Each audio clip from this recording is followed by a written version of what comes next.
If Donald Trump could shoot somebody in the middle of Fifth Avenue and get away with it, what brazenness might we expect from his fellow billionaire New York egomaniac, Michael Bloomberg? The media mogul gave us a glimpse back in 2001 while dumping a first round of $74 million into his late-in-life political career when a reporter covering the New York mayoral race asked him whether he had ever smoked marijuana.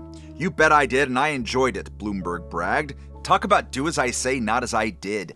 During Bloomberg's 3 terms as mayor, the Big Apple became the marijuana arrest capital of the world, thanks to the notorious stop-and-frisk searches conducted largely in neighborhoods where billionaires rarely venture.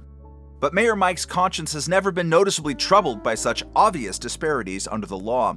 If anything, disproportionately impacting the poor is a conscious policy choice. In a conversation 2 years ago, Bloomberg defended his fondness for taxing items such as sugary sodas and trans fats that are mostly enjoyed by the non-rich. Some people say, well, taxes are regressive, but in this case, yes, they are. That's the good thing about them, because the problem is in people that don't have a lot of money. And so higher taxes should have a bigger impact on their behavior and how they deal with themselves. The question is, do you want to pander to those people, or do you want to get them to live longer? Rules may be important for those people, but are much less so for the 8th richest man on the planet. Michael Bloomberg is the leading financier of gun control advocacy in America, and one of the few people allowed to have an armed security detail when traveling in Bermuda. He has been positively Trumpian about releasing his tax returns over the years, snapping at the mere suggestion that such political traditions should apply to him.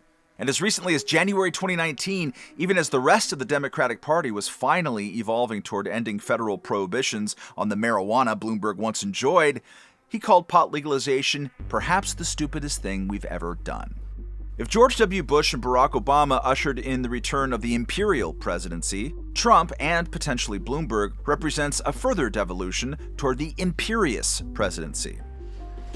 I've got a pen and I've got a phone, and I can use that pen to sign executive orders and take executive actions. There was an audacity in Obama's pen and phone, and there was a whole theory of executive branch autonomy dreamed up by former Vice President Dick Cheney. Trump's contribution has been more vulgar, more direct, more New York. He's walking out like big high fives, smiling, laughing, like to punch him in the face, I'll tell you. Bloomberg's manners may be more refined, but only a little. There's the locker room talk about women, which he has already preemptively apologized for. Trump may troll people about seeking a third term, but Bloomberg actually went there, changing New York City law near the end of his term-limited second term in order to run for a third, and then switching the law back soon after winning. As the New York Times noted at the time, Bloomberg thinks that being able to serve 3 terms in office is a good idea, just not for anyone else. Mike's above-the-law demeanor might seem preferable to Donald's base appetite for corruption, but their approaches to how rules apply to mere mortals are distressingly similar. To Trump, constitutional limits on executive power are speed bumps slowing down his policy goals, especially concerning immigration.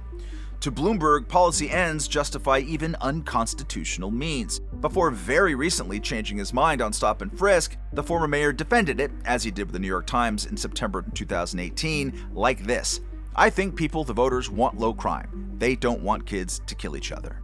It seems unlikely that, in an era of resurgent Democratic populism, primary voters will reward the kind of moneybags who has literally appeared in skits as King Michael. But seeing Bloomberg even in 4th place continues an alarming trend. We've stacked up so much power at 1600 Pennsylvania Avenue that billionaires with insatiable ambitions are eyeing that address greedily and finding market share among understandably disgruntled voters. Lawyer Alan Dershowitz said on Fox News last year that the president has the power that kings have never had. Until we start consciously limiting that power, we will continue getting the royals we deserve.